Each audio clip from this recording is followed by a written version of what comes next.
Hai, Shalom, anak-anak teens yang saya kasihi. Terimalah salam saya, salam happy. My choice is my destiny in Jesus Christ. I am so happy. Happiness is a choice. Jadi hari ini karena pilihan-pilihan kita di masa yang lalu dan apa yang akan terjadi di masa depan karena pilihan-pilihan kita di masa sekarang. Belum saya mengajak kalian untuk belajar firman Tuhan, mari sama-sama kita berdoa. Saya ajak kamu semua berdoa. Tuhan, terima kasih kami punya kesempatan untuk mendengar firman-Mu lewat online ini, lewat media sosial ini. Kami mohon lewat video ini, sekalipun hanya lewat video, sekalipun jarak jauh, kami percaya kuasa Tuhan tidak terbatas. Engkau mampu bekerja untuk menjamah, memulihkan, mengingatkan, menegur, menuntun kami, supaya kami pada akhirnya berjalan di jalan seperti yang Tuhan kehendaki, agar kehidupan kami berbahagia. Roh Kudus bantu kami, supaya kami benar-benar taat, mau dengar firman-Mu yang singkat ini, supaya kami bisa menjadi pendengar yang baik, kami juga bisa melakukan firman-Mu dengan baik. Di dalam nama Tuhan Yesus, kami siap belajar firman-Mu. Haleluya. Amin.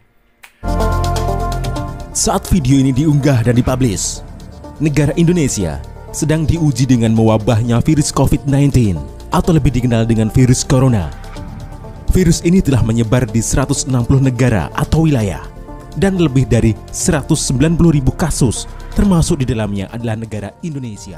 Dunia sekarang diperhadapkan dengan sebuah wabah, wabah yang sangat-sangat luar biasa. Karena ini melanda sudah hampir 200 negara. Dan korbannya yang meninggal sudah ribuan orang. Tapi ada juga yang sembuh.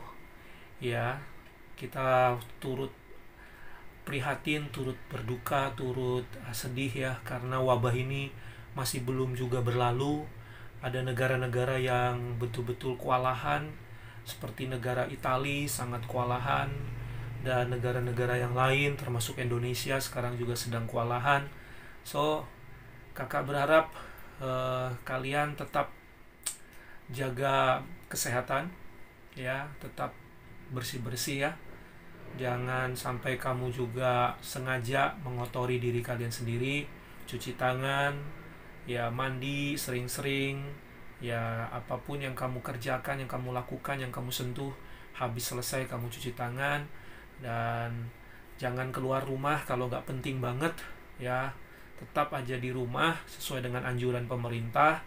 Hindari kumpul-kumpul, ketemu dengan teman-teman kamu yang mungkin les, kamu yang hobi olahraga, kamu yang biasa janjian dengan teman jalan sini. Stop dulu, sabar, tahan diri ya, supaya kita memutus rantai penyebaran virus ini. Kali ini kakak ingin menyampaikan satu renungan firman buat kalian semua. Ayat firman Tuhan buat kalian semua. Kamu boleh buka Alkitabnya, boleh buka gadgetnya, yang ada Alkitabnya pastinya ya. Dan mari kita sama-sama buka Yeremia 17 ayat 16. Demikian firman Tuhan. Tidak pernah aku mendesak kepadamu untuk mendatangkan malapetaka. Aku tidak mengingini hari bencana. Engkaulah yang mengetahui apa yang keluar dari bibirku. Semuanya terpampang di hadapan matamu. Ya, ini adalah doa dari Nabi Yeremia kepada bangsa Israel.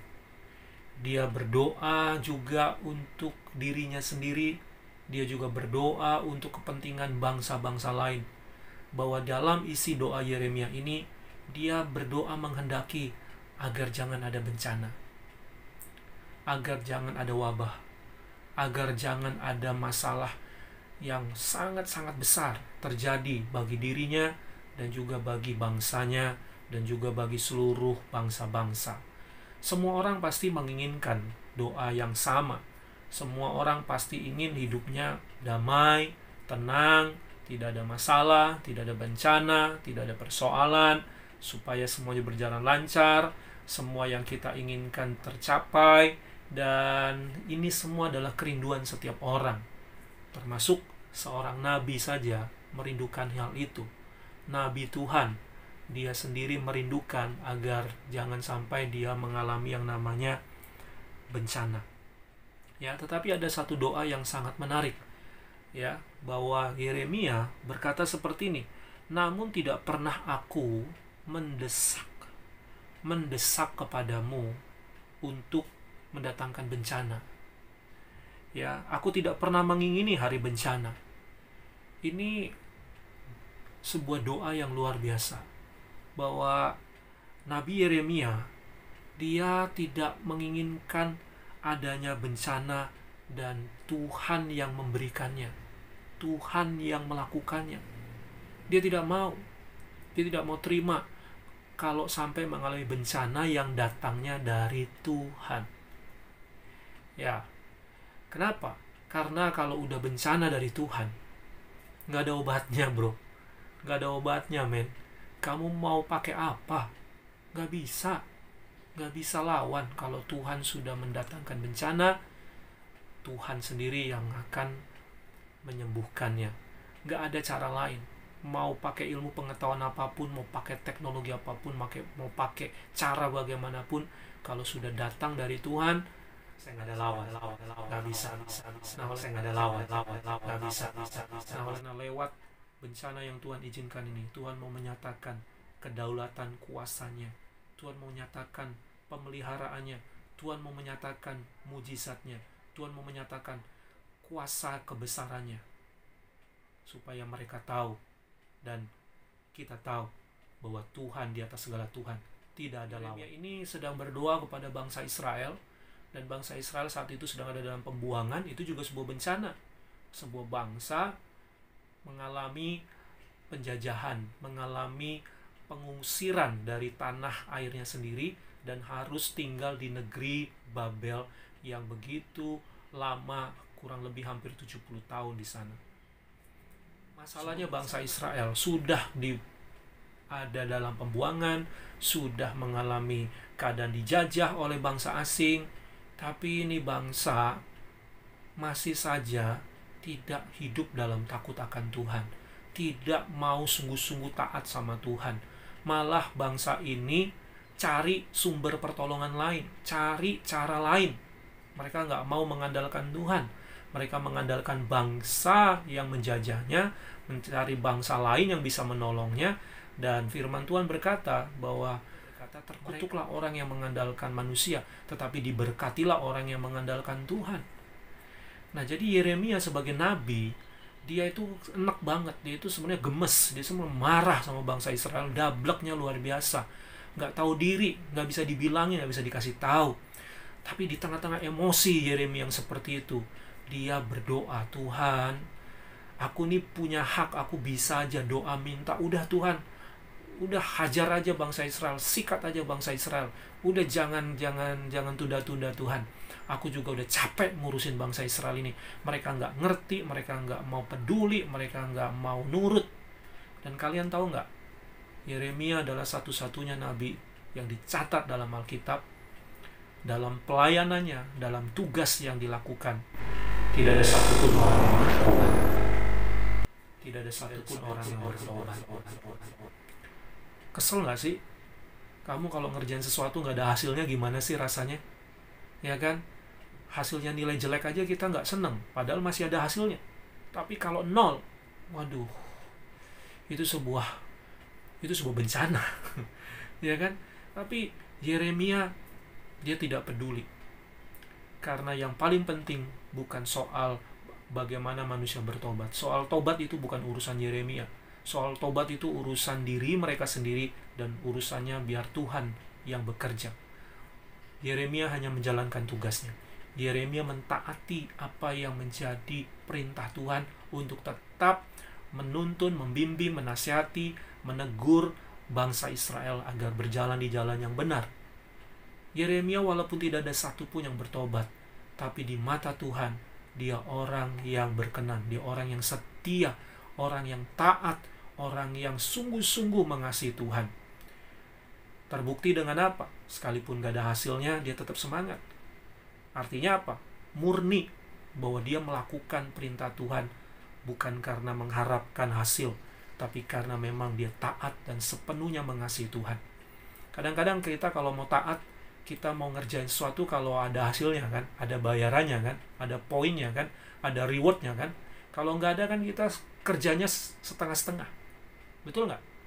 Nah, itu sebuah masalah. Kita belajar dari Yeremia bahwa di tengah-tengah situasi apapun, dalam keadaan apapun, hasilnya seperti apapun, dia tidak kecewa sama Tuhan, dia tidak marah sama Tuhan, dia tidak emosi, dia tidak cari pelarian, tapi dia tetap tunduk dan taat kepada Tuhan. Ini pelajaran pertama. Kalau sudah datangnya dari Tuhan, kuncinya kita cuma satu, taat. Bencana yang kedua, yaitu bencana yang disebabkan karena alam. Ya, seperti gunung meletus, banjir, topan, badai, tsunami, ya bencana-bencana alam ya yang sering terjadi juga di berbagai tempat. Dan tujuannya kenapa ada bencana alam ini? Nah, di balik bencana alam ini tujuannya adalah agar membuat manusia satu dengan yang lain bisa menjalin hubungan yang erat, bisa mempererat.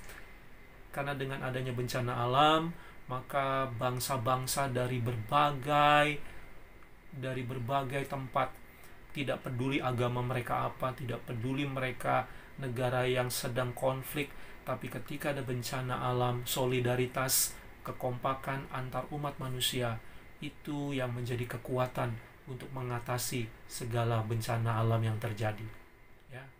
Dan Tuhan kehendaki, kadang-kadang Tuhan izinkan bencana alam itu supaya manusia itu jangan egois, jangan merasa diri hebat, jangan merasa diri paling bisa. Karena Tuhan goncang satu keadaan, satu tempat, satu wilayah, satu negara, supaya membangun tali silaturahmi antar umat manusia untuk bahu-membahu saling tolong-menolong. Ya, tetapi kalau terjadi kerusuhan, lalu kita mulai penjarahan, lalu kita mulai salah-salahan, lalu kita mulai kabur menyelamatkan diri, dan kita mulai tidak peduli sama orang lain, justru itu tidak menyelesaikan bencana alam. Bencana alam ini hanya bisa selesai kalau kita saling bahu-membahu. Dan tahukah kalian kalau bencana alam terjadi, itu waktunya nggak lama. Waktunya nggak lama. Ya, misalnya gempa bumi, ya paling beberapa detik, berapa menit ya. Banjir mungkin beberapa hari. Tsunami ya berapa jam gitu ya. Angin topan, hitungannya nggak begitu lama, guys. Ya kan? Yang lama pemulihannya memang, perbaikannya untuk menata kembali itu yang lama. Tapi disitulah agar saling satu dengan yang lain bisa berinteraksi, bisa bahu-membahu, bisa saling tolong-menolong, menyalurkan dana bantuan, tim medis, mereka juga jadi volunteer, sukarelawan, mereka mau bahu-membahu.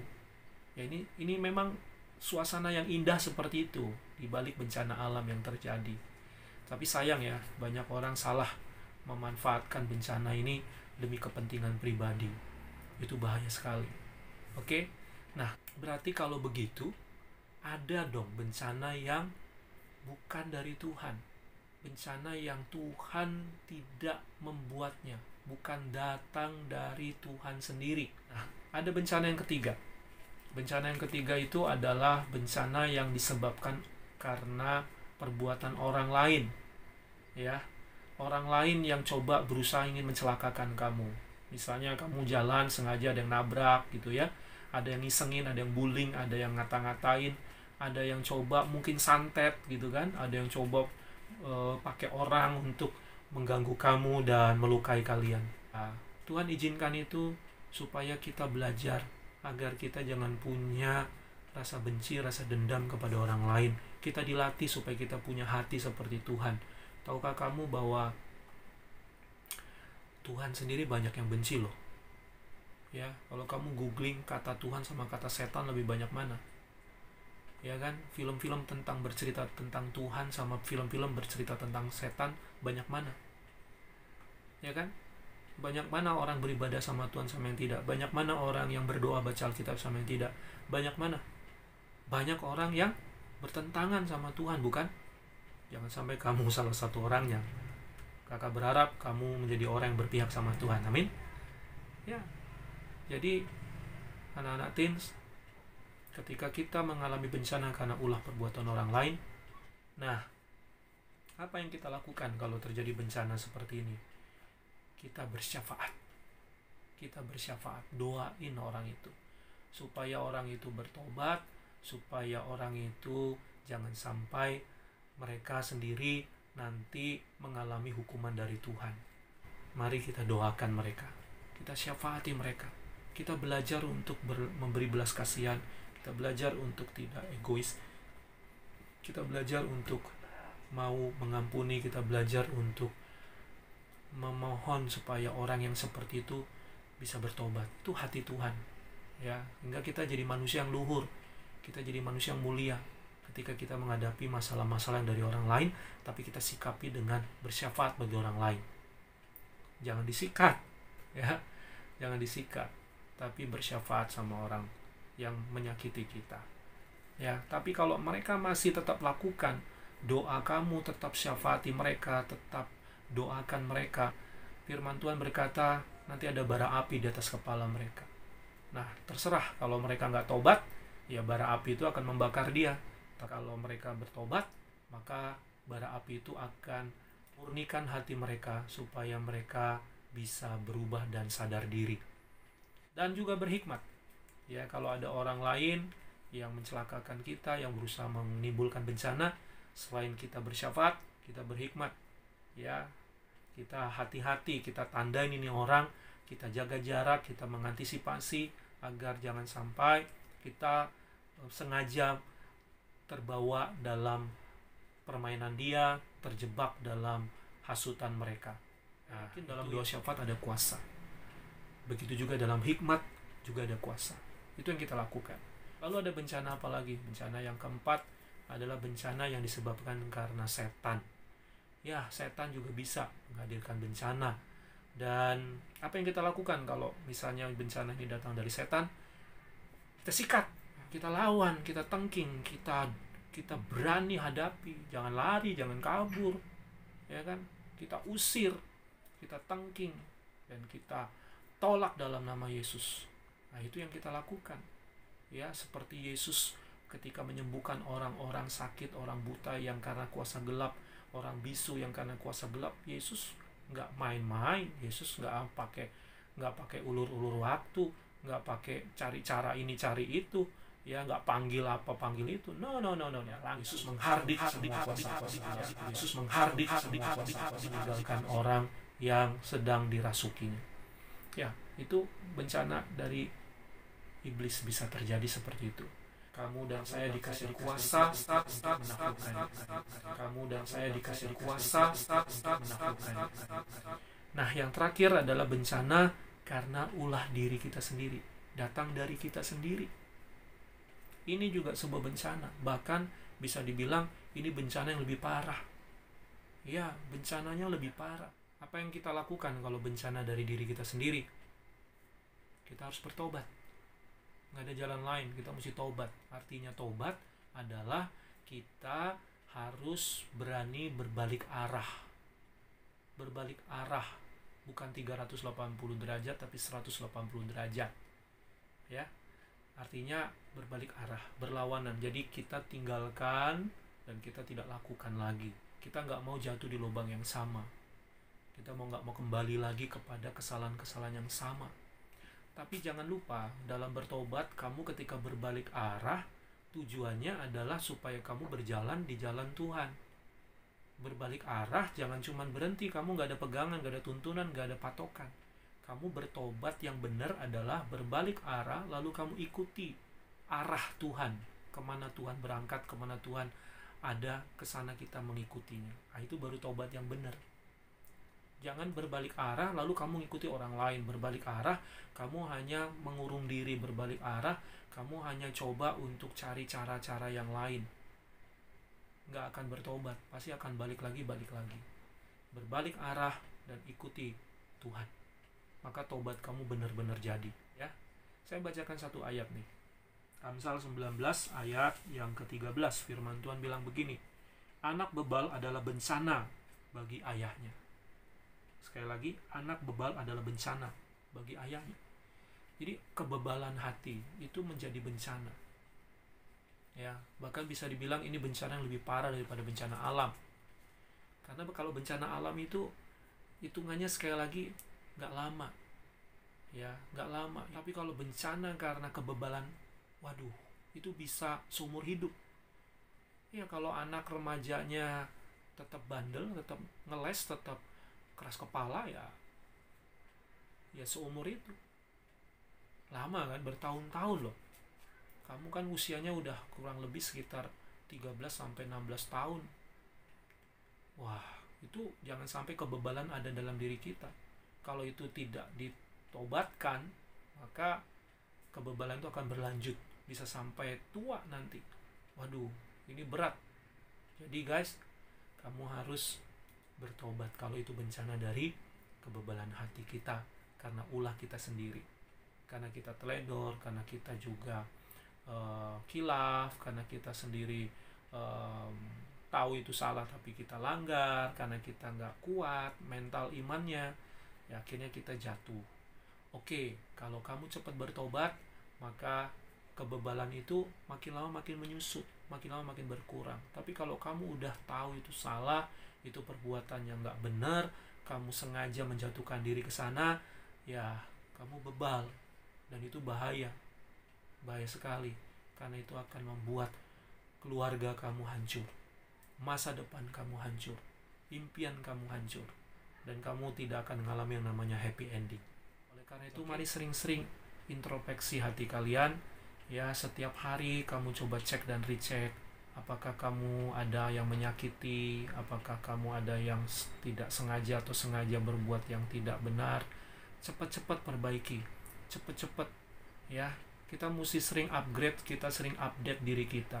Jangan hanya komputer, jangan hanya gadget kamu yang pengen kamu install ulang, ingin kamu upgrade, ingin kamu update, ya. Tapi kita, hati kita, pikiran kita, mulut kita, mata kita, telinga kita juga kita mesti upgrade juga. Kita mesti update juga, ya. Kita mesti scan, ya. Kita juga mesti scan. Punya hati nurani, kamu punya Roh Kudus, itu akan menolong kamu untuk men-scan segala hal yang buruk dalam diri kita, sehingga kita bisa hidup lurus di hadapan Tuhan, kita bisa tulus di hadapan Tuhan, dan kita juga bisa hidup kudus di hadapan Tuhan. Jadi ini sedikit pembelajaran buat kalian semua tentang fenomena bencana, sumber-sumber bencana, dan bagaimana kita menyikapi setiap bencana yang ada. Ingin kalian memberikan reportnya, memberikan feedbacknya lewat renungan firman yang barusan saya sampaikan. Caranya adalah kamu coba cari, ya, di dalam Alkitab mana bencana yang dari Tuhan dan mana bencana karena alam, kisahnya di mana, ayatnya di mana. Lalu kamu juga cari bencana yang karena kuasa setan. Kamu juga cari bencana yang karena ulah diri kita sendiri. Ulah karena perbuatan diri orang itu sendiri sehingga dia mengalami kesusahan, penderitaan. Ya. Coba cek, coba kalian cari di dalam Alkitab. Ya, minimal satu contoh saja masing-masing.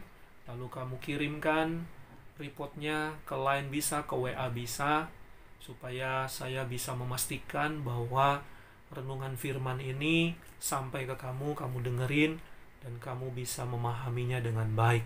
Sehingga jangan lupa tugas-tugas yang lain, ya, challenge yang lain yang masih ketinggalan, yang masih belum kirim, tolong segera, supaya kakak bisa ajak kamu belajar ke next level berikutnya, ke materi yang berikutnya, agar kalian dapat tuntunan, dapat arahan dari kakak, supaya selama kamu ada di Happy Teens, saya ingin kamu punya dasar iman yang kuat, kamu punya dasar firman yang kuat, kamu punya prinsip-prinsip hidup yang kuat, sehingga itu jadi bekal buat kalian semua di masa depan.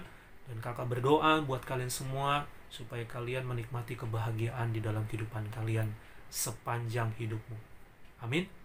Ya, Tuhan memberkati.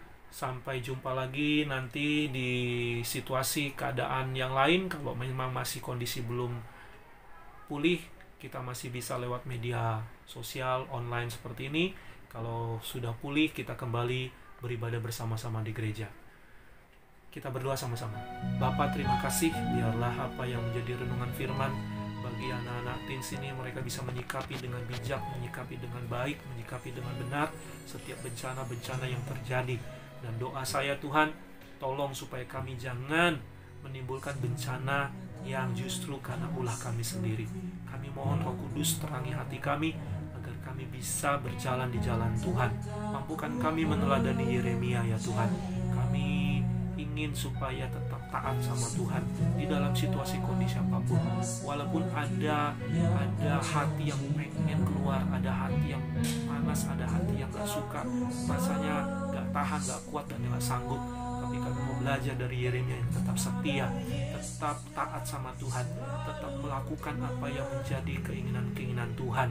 Sekalipun hasilnya belum ada, sekalipun mungkin tidak ada orang yang peduli, sekalipun tidak ada orang yang melihat, tapi kami berdoa, ya Tuhan, Engkau melihat apa yang kami perbuat, dan upah yang besar Tuhan pasti sediakan bagi kami semua.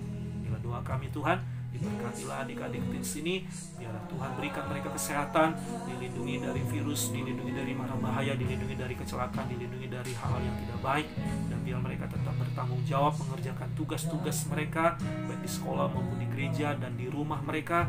Mereka menjadi anak yang hormat, taat, dan mau bahu-membahu saling tolong-menolong. Dan saya berdoa biarlah teens ini tetap kompak, anak-anak teens tetap semangat melayani Tuhan dan hidup untuk memuliakan nama. Dalam nama Tuhan Yesus bersyukur, haleluya, amin. Salam happy, my choice is my destiny, in Jesus Christ I am so happy. God bless you.